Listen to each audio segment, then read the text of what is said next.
يا رب أنت الهادي وفقني للهدى ونور لفؤادي واجلو عنه صدى يا رب أنت الهادي وفقني للهدى ونور لفؤادي واجلو عنه صدى يا رب انظر إلي يا رب تب علي يا رب انظر إلي يا رب تب علي وانا مالي غير كمالي وانا مالي مالي غير كمالي وانا مالي غير كمالي وانا مالي مالي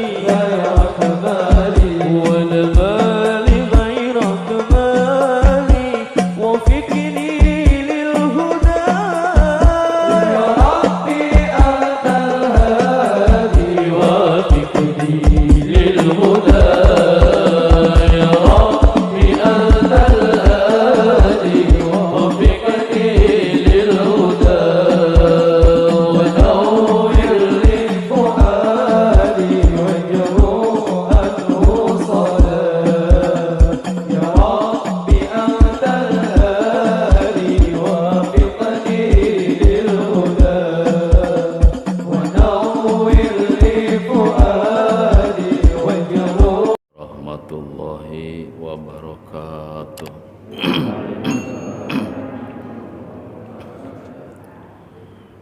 A'udzu billahi minasy syaithanir rajim.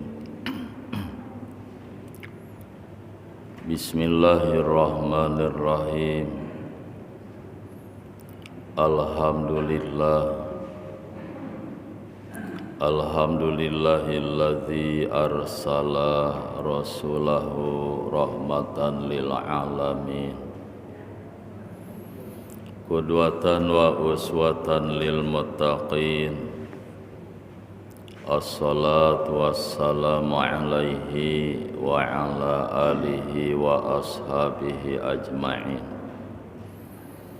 wa tabi'ina lahum bi ihsanin ila yaumiddin yauma la yanfa'u malu wala banun illa man atallaha biqalbin salim amma ba'du faqala Allahu ta'ala fil Qur'anil Karim A'udzu billahi minasy syaithanir rajim. Bismillahirrahmanirrahim. Wa ma atakumur rasulu fakhudhuhu wa ma nahakum anhu fantahu wattaqullaha innallaha syadidul iqab. Al-ayat. Amma ba'du, ma'asyiral hadirin wal hadiratul kiram, jemaah berjamaah salat subuh sekaligus jemaah taklim Masjid Al-Istiqomah rahimakumullah. Alhamdulillah, kita panjatkan puji dan syukur kehadirat Allah Subhanahu wa ta'ala atas segala limpahan nikmatnya, karunia, inayah dan hidayahnya. Salawat sertakan salam atas sumhul alam Nabi besar Muhammad sallallahu alaihi wasallam, juga para keluarganya, para sahabatnya, serta para pengikutnya hingga akhir zaman. Ma'asyiral hadirin wal hadiratul kiram rahimakumullah. Mari kita memanjatkan puji dan syukur kehadirat Allah Subhanahu wa ta'ala. Juga salawat serta salam atas Rasulullah Muhammad sallallahu alaihi wasallam, yang pada pagi ini insya Allah kita dapat melanjutkan kajian kita membaca dan membahas hadis-hadis Rasulullah Sallallahu Alaihi Wasallam yang termaktub dalam kitab Sahih Bukhari, memasuki hadis yang ke-398 di halaman 209 atau hadis yang ke-663 di halaman 174. Sebelumnya mari kita buka dengan membacakan umul kitab suratul Fatihah. Ala hadihi niyah wa likulli niyatin salihah ila hadratin Nabil Mustafa Muhammadin sallallahu alaihi wasallam wa mu'alif hadal kitab minal ahlil hadis bisiril Fatihah. A'udzu billahi minasy syaithanir rajim. Bismillahirrahmanirrahim. Alhamdulillahi rabbil alamin arrahmanir rahim maliki yaumiddin. Iyyaka na'budu wa iyyaka nasta'in ihdinas siratal mustaqim siratal ladzina an'amta 'alaihim ghairil maghdubi 'alaihim waladdallin. Rabbi ighfir lana wa liwalidayna amin. Bismillahirrahmanirrahim. Hadatsana Abdul Aziz bin Abdillah qala hadatsana Ibrahim bin Sa'id an abihi an Hibsin an Asim an Abdillah bin Malik ibni Buhainah qala marra Nabi sallallahu alaihi wasallam bi rajulin wa qad uqimatis salatu yusalli rak'atain. Palaman soropa Rasulullah sallallahu alaihi wasallam la sa'bihin nas wa qala lahu Rasulullah sallallahu alaihi wasallam as-subha arba'an. Dalam riwayat hadis yang ke-398 yang diriwayatkan an Abdillah dari Abdillah ibni Malik putra Malik radhiyallahu an al-Buhainah, rajulin minal Azdi, ia adalah seorang laki-laki dari suku Al-Az. Anna Rasulullah sallallahu alaihi wasallam, bahwasanya Rasulullah sallallahu alaihi wasallam ra'a rajulan, pernah melihat seorang yang sedang qad uqimatis salat yusalli, sedang melaksanakan salat sunat 2 rakaat. Palaman sarafa Rasulullah sallallahu alaihi wasallam qad uqimatis salat yusalli raka'ataini, padahal qomat sudah dikumandangkan dan dia melaksanakan salat 2 rakaat. Palaman sarafa Rasulullah sallallahu alaihi wasallam, setelah Rasulullah sallallahu alaihi wasallam selesai melaksanakan salat daripada salat subuh, la sabihin nas, maka beliau dikerumuni oleh para sahabat. Wa qala Rasulullah sallallahu alaihi wasallam, kemudian Rasulullah menegur laki-laki yang salat sunat itu dengan ucapan as-subha arba'an. Apakah salat subuh itu 4 rakaat? Apakah salat subuh itu 4 rakaat?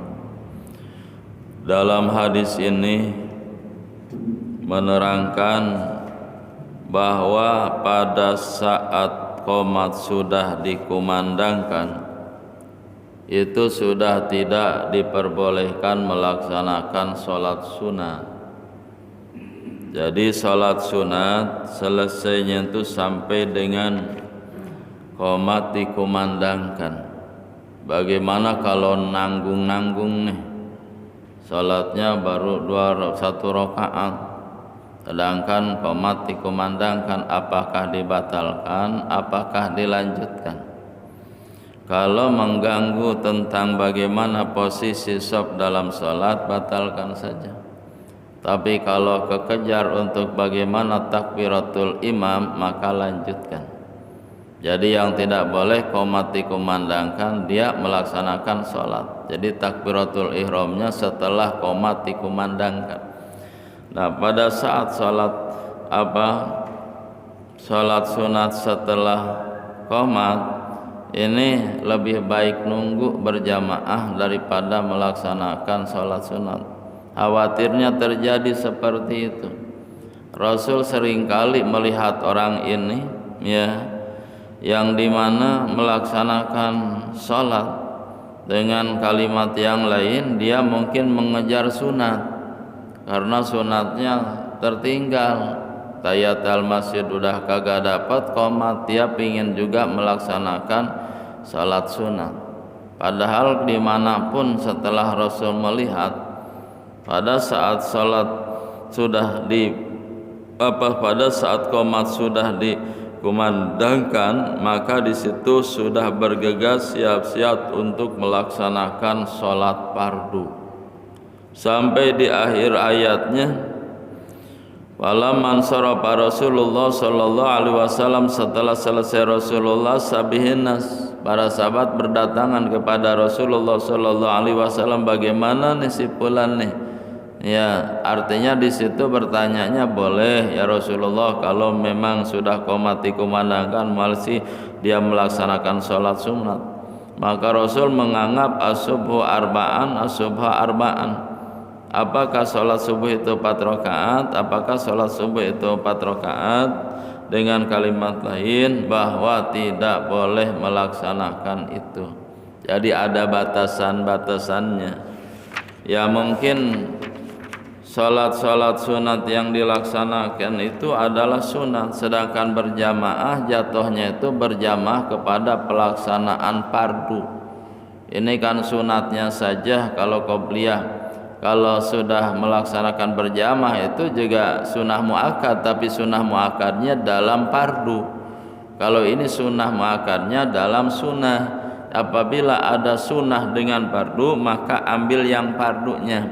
Berarti tinggalkan itu, berarti Rasul tidak dapat pahala qobliyah, risiko karena mungkin terlambat datangnya. Tapi kalau biasanya dia sempat melaksanakan qobliyah, satu ketika qobliyahnya tidak dapat ditunaikan, maka pahala qobliyah masih dapat.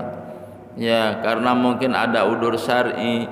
Pertama, kita bisa menunaikan qobliyah, tapi satu ketika tidak bisa. Yang biasa menunaikan qobliyah, terus satu ketika tidak bisa, langsung kepada berjamaah, tetap qobliyahnya dapat pahala. Ya, jadi kita kejar qobliyah, dapat qobliyah, alhamdulillah. Terus dikejar lagi qobliyah, cuman ada udzur syar'i, mungkin kita lambat datangnya ke masjid, sampai di masjid sudah dikumandangkan qomat, maka langsung kepada pelaksanaan berjamaah di situ. Terus yang tadi pahalanya dapat karena kita membiasakan qobliyah, tapi satu ketika qobliyah tidak tertunaikan, maka itu dapat pahala. Jangan pula begitulah datang ke masjid, ternyata qomat sudah dikumandangkan, dia masih ngejar sholat sunat. Begitu sholat sunat selesai, agak dipercepat, dia dapat juga dengan sholat apa? Sholat subuhnya. Di sini sholat subuh, maka Rasul menyatakan as-subuh arba'an, as-subuh arba'an. Apakah sholat subuh itu 4 rakaat? Apakah sholat subuh itu 4 rakaat? Berarti sholat subuh itu bukan 4 rakaat. Ini hadis menyatakan tentang bagaimana sholat subuh itu adalah pelaksanaannya 2 rakaat. Ya. Di mana pada saat 2 rakaat ini, ya, maka as-subha arba'an, as-subha arba'an, kata Rasul. Apakah sholat subuh 4 rakaat? Apakah sholat subuh 4 rakaat? Berarti ada larangan dari Rasulullah sallallahu alaihi wasallam. Setiap sesuatu ibadah maka harus ada rujukan, terlebih sholat ini ada hadis, ada nas yang sahih langsung kepada praktek sholat itu sendiri. Walaupun ini tidak dilaksanakan oleh Rasul, tapi Rasul pernah melarangnya, bahwa seseorang dari satu kaum ini, ya, seseorang dari kabilah ini, dia melaksanakan sholat seperti itu, langsung ditegurnya, langsung diingatkannya. Jadi apabila ada seseorang yang salah, itu ingatkan, bukan disalahin, tapi diingetin. Kan ada mungkin dia jarang ke masjid, Pak. Terus satu ketika kita melaksanakan sholat pardunya apakah subuh, apakah asar. Karena melihat duhurnya itu ada ba'diyah, ya asarnya dia pakai ba'diyah juga, terus subuhnya pakai ba'diyah juga. Ingetin, Pak, asar nggak ada ba'diyahnya dan subuh tidak ada ba'diyahnya. Itu bahkan dijadikan suatu ilmu, ya. Kalau asarnya nggak ada ba'diyah terus ya ba'diyah, oh ini baru ke masjid nih, nanti ingetin, Pak mohon maaf bukan di masjid ini aja, ya. Pokoknya habis asar itu nggak ada ba'diyah, habis subuh juga tidak ada ba'diyah, itu diingatkan. Nanti malah ditanya lagi, oh iya makasih ya, mungkin orang baik yang berilmu seperti itu. Ini diingetin malah marah, gimana saya aja yang tahu juga Allah. Ya saya juga dikasih taunya dari Allah gitu. Kalau memang dia bilangnya yang tahu juga Allah, justru saya dikasih tahu dari Allah melalui nabinya, gitu kan. Jadi berarti tidak boleh ada pertengkaran, ada perdebatan setelah itu. Tapi kalau orang yang alim mungkin beda. Dia mungkin tadi tidak melaksanakan qobliyah, diqodho qobliyahnya di ba'diyah, ya itu boleh. Ya tapi jangan sampai timbul fitnah, masalahnya begitu. Ya qobliyah boleh diqodho di ba'diyah, tapi tidak menimbulkan fitnah. Entar aja di rumah, ya di rumah, Allahu Akbar, ya. Kenapa tadi qobliyahnya nggak ada? Ya namanya qodho kan bukan di tempatnya. Qobliyah itu sebelum melaksanakan sholat fardu, tidak tercapai, ya diqodho di ba'diyah, boleh nama sunat gitu. Itu saking yang tadi, saking pingin dapat pahala, padahal kalau tidak melaksanakan qobliyah karena waktunya sudah dikumandangkan iqomah, sudah dapat pahala qobliyah sebenarnya. Ya enaknya kan begitu daripada timbul fitnah. Ya sama dengan orang kan kalau melaksanakan sholat di masjid, berarti kan tahiyatul masjid, Pak, ya. Oh iya, yang ada cuman tahiyatul masjid. Begitu ini mau ke masjidnya, mau sholat Jumat, apa sholat fardu atau sholat sunat idain, Idul Fitri, Idul Adha, datangnya itu sholat sunat tahiyatul masjid. Kita ngadain apa? Idul Adha, Idul Fitrinya di mana? Di lapangan. Ada yang sholat juga. Nanya, masa sih di lapangan sholat masjid? Mungkin dia sholat isyraq, ya mungkin dia sholat duha gitu. Kalau dengan ilmu kan begitu. Jangan wah masa. Jadi kita kadang-kadang di situ kagak ngerti apa yang kita perbuat. Kita tahu, Pak, tapi tidak benar tahu gitu. Kita begitu di masjid, tahiyatul masjid, ke lapang langsung duduk aja. Kalau waktu syuruk berarti sholat isyraq, ya. Kalau memang sudah masuk duha berarti sholat duha. Kan biasanya kalau Idul Fitri, Idul Adha di lapangan itu biasa jam 7, ada yang setengah 8. Itu kan sudah masuk waktu apa? Waktu duha, waktu syuruk kan sudah masuk, kita sholat di sana. Boleh seperti itu. Nanti kan jangan juga pertanyaan ini sholat apa. Terus orang nggak pernah bertanya, cuman melihat ada seperti itu. Oh udah saya sholat ya lapangan aja gitu kan. Ya karena biar biar seragam, orang juga sholat, saya juga sholat. Cuman masalah niat sholatnya sholat apa? Dia mungkin sholat syuruk, sholat isyraq, tapi kita masuk tahiyatul lapang, itu yang nggak boleh. Ya karena tidak punya ilmu. Jadi setiap sesuatu hal yang kita buat itu adalah harus dengan ilmu, yang dimana ilmunya itu ya sudah dicontohkan oleh Rasulullah Shallallahu Alaihi Wasallam. Ya maka di sini kalau sholat subuh ini paling ketat. Ya kenapa paling ketat? Sampai-sampai sholat subuh itu menunjukkan orang takwa di hadapan Allah Subhanahu Wa Taala. Berjamaahnya, ya berjamaah sholat subuh adalah dimudahkan oleh Allah bagi orang yang takwa. tapi akan berat dan diberatkan oleh Allah bagi orang munafik. Jadi perbedaan orang yang bertakwa dengan orang yang munafik adalah pertama sholat isya dan sholat subuhnya. Ya, maka alhamdulillah kita tunaikan subuh dan ternyata lebih subuh kita itu di awal waktu. Sebelum masuk waktu subuh kita sudah ada di masjid. Sebelum masuk waktu subuh kita sudah tahiyatul masjid. Sebelum waktu subuh sudah mempersiapkan sholat. Begitu kumandang azan selesai kita qabliyah. Setelah qabliyah kita berdoa. Di antara dua azan itu adalah termasuk waktu ijabahnya doa. Setelah itu azan, maka langsung tidak harus memikirkan yang lainnya, kita melaksanakan sholat berjamaah. Ini untungnya. Maka sholat subuh ini termasuk sholat yang sangat menentukan ketakwaan seseorang, kemukhlisian seseorang, dan juga kebahagiaan seseorang. Maka itu harus kita perbuat. Itu hadis yang pertama dalam hitungan hadis 398. Nah, masih dalam melaksanakan sholat sunat yang hitungannya adalah dengan apa? Dengan berjamaah. Semuanya pasti pingin berjamaah, tapi pernah tidak berjamaah. Mungkin salah satu kita bukan karena dalam hal yang genting di negara kita, bukan karena perang, bukan karena musibah yang lainnya. Ini yang terjadi. Bagaimana melaksanakan sholat berjamaah, batasan-batasan pada saat Allah menguji kepada kita dengan penyakit. Kapan nih batasan-batasan untuk melaksanakan sholat berjamaah? Maka di hadis yang ke-399 menerangkan batasan orang sakit yang harus mengikuti sholat berjamaah. Batasan orang sakit yang harus mengikuti sholat berjamaah, yang ini mungkin sangat berat, Bang. Kenapa? Karena dicontohkan langsung oleh Rasulullah. Kalau Rasulullah Shallallahu Alaihi Wasallam dengan sholatnya itu menyatu, kalau kita dengan sholat masih ada jarak, Pak. Tapi ini yang terbaik. Supaya apa? Supaya ibadah kita penuh dengan kehusuan.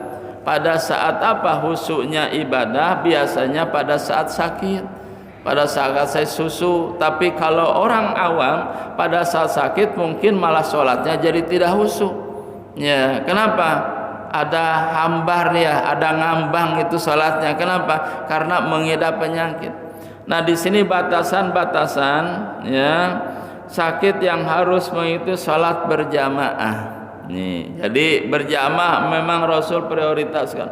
Kita harus berjamaah. Sakitnya seperti apa? Mungkin sakit seperti sekarang itu benar gak tidak berjamaah nih?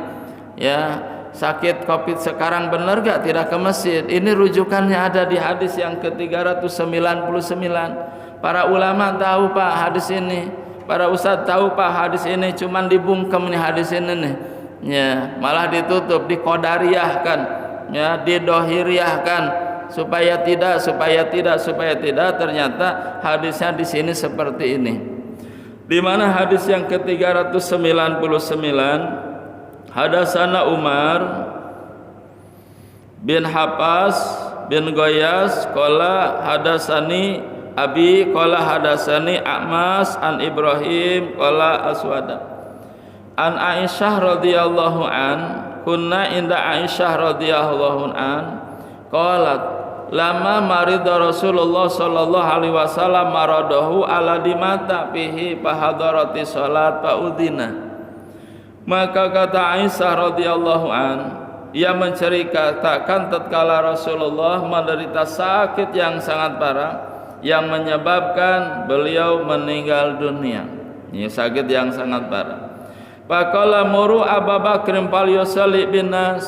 Rasulullah pada saat sakit memerintahkan kepada para sahabat supaya Abu Bakar menjadi imam. Basalliya binnas. Faqilalahu inna Abu Bakr rajulun asifun idza qama maqama kamlam tati ayusila binnas. Kata sahabat, ya Rasulullah sallallahu alaihi wasallam, ya, Abu Bakar adalah laki-laki yang berhati lembut sehingga ia tidak bakal sanggup menggantikan kedudukan Rasulullah menjadi imam. Jadi satu ketika Rasul memerintahkan kepada para sahabat, muru Abu Bakrin falyusalli binas, supaya Abu Bakar melaksanakan sholat dengan para sahabat untuk menjadi imam. Fakilalahu, disampaikan oleh sahabat kepada Rasul, inna Abu Bakar rajul asifun, di mana Abu Bakar itu mempunyai hati yang lembut, idza qama maka lam yasati binas, ya, dia tidak mau melaksanakan salat tanpa Rasulullah sallallahu alaihi wasallam. Yang kedua, dia tidak sanggup untuk menggantikan posisi Rasulullah sallallahu alaihi wasallam sebagai imam di dalam salat. Ya, tapi bagaimana, kata Rasulullah, saya dalam keadaan sakit, apakah ini sholat tidak dilaksanakan? Fa'adalahu, maka kembali lagi, diperintah lagi, balik lagi yang kedua kali. Sama katanya Abu Bakar masih belum mau, fa'ada salah satin, maka menyampaikan sampai ketiga kali. Jadi ini disuruh menggantikan posisi Rasul menjadi apa? Menjadi imam, itu karena ketawaduannya, ya, kebersihan hatinya. Abu Bakar tidak mau. Malah saya pernah menemukan, Pak, seorang guru di suatu ma'had itu ada dua guru, yang satu yang sepuh, yang satu yang muda. Yang imam itu biasa yang muda. Sampai yang sepuh untuk jadi imam masih nengok ke belakang, kalau adanya belum datang dia enggak sanggup. Ternyata pada saat yang muda adanya terkeluar, maka dia jadi imam. Dia mau jadi imam tapi sejadahnya enggak sepakai, Pak. Ya, sejadah yang biasa dipakai oleh adiknya itu sama-sama kiai, ditariknya, Pak, dikesampingkan, dia enggak pakai sejadah.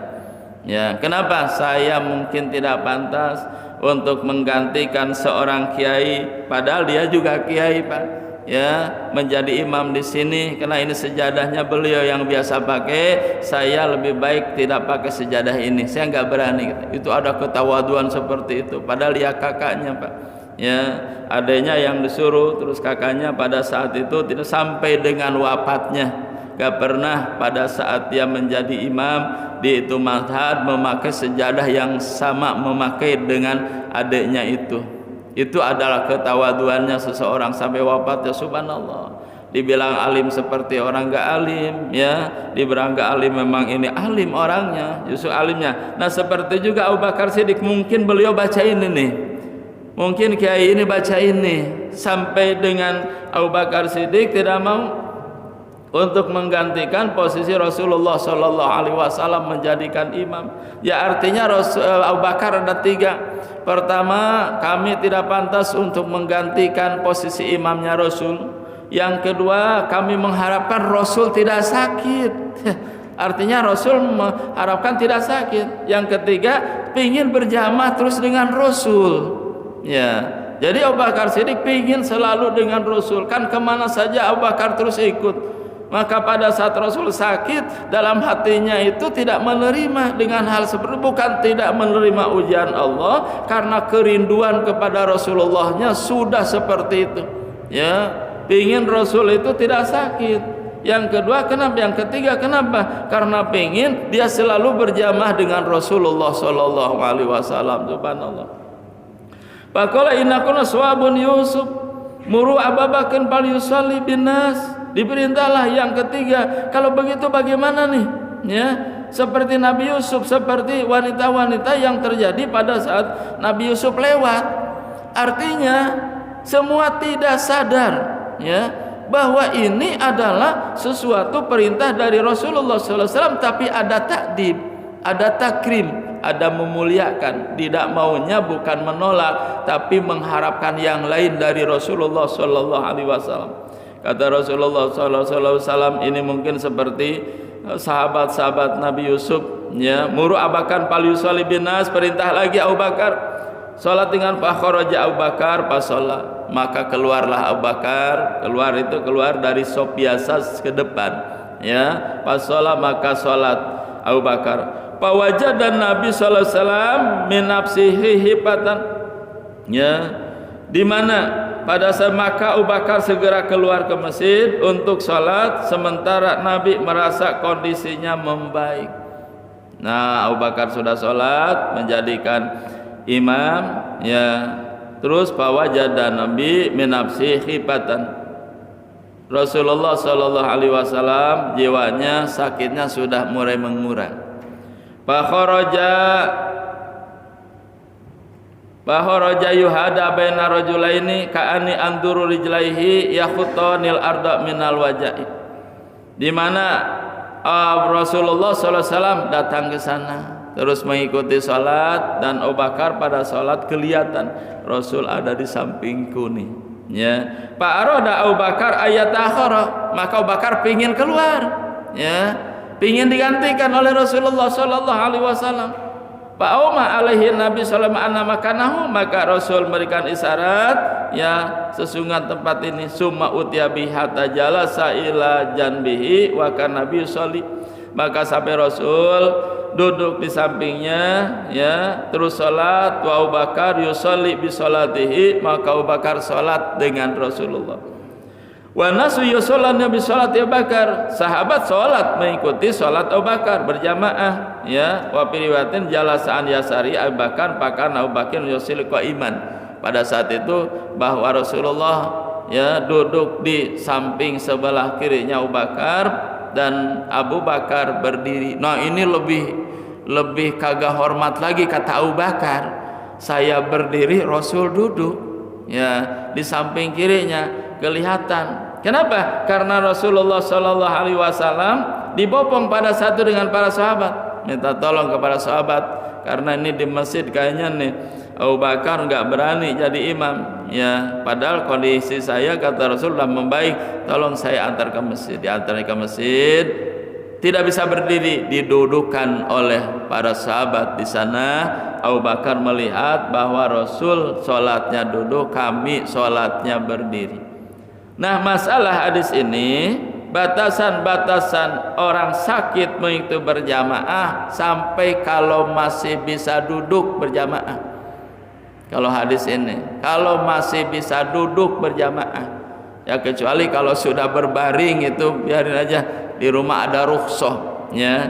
Kalau bisa duduk, ini mah jangan kau duduk, lari bisa, ya, kesana kemari bisa, cerita masih paseh, tapi tidak berjamaah. Nih hadis ini yang harus dibaca nih. Khawatirnya kita tidak mendapatkan pahala atau lebih ke sana kalau sunnah-sunnah kami tidak ditunaikan, khawatir palaisa minni, bukan termasuk umatku yang akan lebih dicintai nanti di sana. Jadi batasannya sampai kita bisa duduk. Sakit bisa gak duduk? Bisa. Itu batasan untuk melaksanakan sholat berjamaah, ya. Cuman kan pertanyaan, Rasulullah ke masjid itu jaraknya dekat, ya. Kalau kita jaraknya jauh, ya, kalau jaraknya jauh pahalanya banyak. Jangan dihitung capeknya, Pak, ya, jangan dihitung repotnya. Ini perjalanan jauh, Pak, ya, pahalanya banyak, ya. Semua orang juga rindu dengan Baitullah, semua orang juga rindu untuk melihat Ka'bah, tapi jaraknya jauh, banyak pahalanya, ya. Maka kalau kita pada saat sakit bisa gak berdiri? Bisa, itu mah paksain aja, anggap itu jihad, ya, anggap itu apa, berhadapan dengan godaan-godaan setan. Sampai cuman duduknya masalah lain, Pak. Ada yang duduk karena cuman bisa duduk, fisiknya sehat, makannya kuat, cuman bisanya duduk, itu memang penyakitnya begitu. Ada yang memang duduk itu ini penyakit udah benar-benar nih, ya. Kalau penyakit kita demam, duduk sudah tidak nyaman, ya. Kalau masih bisa duduk, itu harus melaksanakan berjamaah. Kalau bisa ke masjid, kalau tidak bisa cari di sana yang aturan berjamaah, bolehkan rukhsah. Waduh, kalau ke masjid mah jauh nih, di rumah nggak ada kawan nih untuk berjamaah, ada di situ. Tadi, Pak, bisa bermakmum ke anak, ya. Padahal Rasul itu bermakmumnya ke mertua. Tapi kata Abu Bakar, ini memang mantu, tapi kata Abu Bakar ini nabi, ya, kami adalah sahabat, maka bisa bermakmum kepada anak. Bagaimana kalau bermakmum kepada istri? Ya nggak boleh, ya. Jadi laki-laki tidak boleh bermakmum kepada perempuan. Bagaimana caranya? Ya tetap tidak menjadikan suatu berjamaah seperti itu. Terus bagaimana kalau kita imamnya duduk, makmumnya berdiri? Boleh kalau memang ingin berjamaah yang tadi. Suaminya cuma bisanya duduk, Pak, tapi istrinya berdiri, gak apa-apa. Terus bagaimana istrinya kalau duduk? Gak boleh. Kalau bisa berdiri, berdiri. Kalau tidak bisa berdiri, bisa duduk, ya. Cuman biasanya imamnya yang sehat karena sama laki-laki berdiri, makmumnya yang sakit duduk, itu. Kalau ternyata tidak ada seseorang yang seperti itu, boleh kita imam sambil duduk. Boleh. Ini saking pinginnya berjamaah. Maka kan kalau saking pingin kita pergi, sakit pun dibawa-bawa. Kalau pingin kita berekreasi, sakit dikit juga ikut, Pak. Ya, padahal ini mungkin lebih daripada sekedar itu. Kenapa? Keindahan dunia ini tidak seberapa, tapi kalau pama'ul wahul jannah, nanti tempat tinggalnya surga, subhanallah. Jadi batasannya gitu nih. Maka ini rujukannya, waduh, maaf ya saya nggak ikut berjamaah. Ngapain nih? Kurang enak badan nih. Sebentar-bentar nggak enak badan. Berapa menit yang kemudian ketemu di bulan-bulan. Mau kemana nih katanya? Naik kereta, Pak. Kok tadi ke Mesir kagak mampu, naik kereta mampu gitu tuh. Nah ini jangan sampai dipermalukan seperti itu. Ya kalau diomong itu kan malu gak? Malu. Bapak ke Mesir katanya tadi kurang enak badan ya berjamaah. Ke Tanah Abang duluan naik kereta gitu ya. Jangan sampai seperti itu ya. Kenapa? Yang tadi, oh iya mohon maaf si Fulan bin Fulan tadi nggak jadi. Kenapa? Jangankan mungkin ke sini yang jaraknya jauh, diajak ke masjid aja nggak mampu, itu kan enak itu ya. Maka pada saat dimana kita dalam keadaan sakit, batasan untuk melaksanakan berjamaah yang langsung dicontohkan oleh Rasul, disabdakan oleh Aisyah, batasan duduk Rasul melaksanakan berjamaah, subhanallah ya. Maka mudah-mudahan ya, kalau toh kita sakit ya, masih bisa jalan. Kalau tidak jalan, bisa duduk, carikan kawan, carikan ikhwan untuk melaksanakan sholat berjamaah. Boleh bermakmum kepada anak, boleh makmum kepada mantu, boleh bermakmum kepada orang tua, mertua dan sebagainya. Laki-laki tidak boleh bermakmum kepada wanita. Kalau wanita mah enak, Pak. Enak wanita mah, bisa dengan wanita lagi, bisa dengan laki-laki juga bisa. Wanita mah sudah diskon sholatnya juga ada, wanita mah enak. Makanya wanita mah sampai yang terakhir, wanita jaminan surga kalau taat kepada suaminya. Ya suami nggak ada jaminan taat kepada istri, karena kalau istri taat kepada suami itu surga, Pak ya. Kalau suami ya bukan taat kepada istri, takut dengan istri, itu neraka ya. Jadi rumusnya begitu. Jadi kalau suami takut dengan istri itu neraka. Ya bagaimana kalau takut dengan istri kita menyampaikan tausiah, bagaimana memberikan nasihat, memberikan contoh dan sebagainya ya. Sedangkan bawaan-bawaannya kan tidak sama, mungkin dibarengi dengan nafsu ataukah dibarikin dengan hidayah dari Allah Subhanahu wa taala. Ini hadis yang kedua atau hadis yang ke-399. Ya semoga kita dalam hal ini untuk bisa menunaikan sholat berjamaah. Kalau lihat hadis ini malu, Pak, bisa berdiri tidak melaksanakan berjamaah. Padahal Rasulullah Shallallahu Alaihi Wasallam maksum ya, tidak punya kehilapan, tidak punya kesalahan. Kita yang punya hilaf, punya salah, mungkin ada dosa yang tidak dapat diampuni kecuali dengan berjamaah. Maka alhamdulillah ya, kita berjamaah terus. Kalau kita ahli masjid dan berjamaah, satu ketika tidak berjamaah paling ditanya, kemana Fulan bin Fulan ini? Oh Pak keluar kota, masih alhamdulillah. Tapi kalau sakit yuk kita tengok ke sana. Jadi ada ikhwan di sini yang ikatan silaturahimnya, ikatan keagamaannya, ikatan kesaudaraan dalam berjamaahnya itu kuat. Ya, kalau ditanya kemana Fulan bin Fulan, kayaknya nggak bisa jalan, Pak. Oh iya, duduk bisa. Nah, takut ditanya begitu. Sakit ya, sakit. Udah nggak bisa jalan, duduk bisa nggak? Bis yuk kita bopong. yang mesti udah tanduk ya, dari sana ditandu Pak sana, Pak ngapain Pak? Waduh sakit Pak, bisa jalan nggak? Justru itu Pak saya nggak bisa. Bisa duduk, kan kelihatan lagi duduk. Bawa kursinya ke masjid sini. Potong ke masjid. Yuk saat berjamaah di sana. Nanti tahunya balik lagi lah Pak. Bapak jangan mikir jalan, yang penting Bapak duduk, saya tandu ini kursi ini. Nanti balik lagi ke sini. Ya kalau sampai seperti itu, ini iman kita, Islam kita kuat itu. Insya Allah kalau seperti itu. Jadi tolong menolongnya benar-benar. Kalau dalam ibadahnya kuat tolong menolong, dalam muamalah juga nanti akan kuat tolong menolong. Ya, maka hadis ini pakan Abu Bakar yusolli qaiman, di mana Abu Bakar pada saat itu salatnya berdiri, wa firatin jalas an yasir Abi Bakar, Rasul salatnya sambil duduk.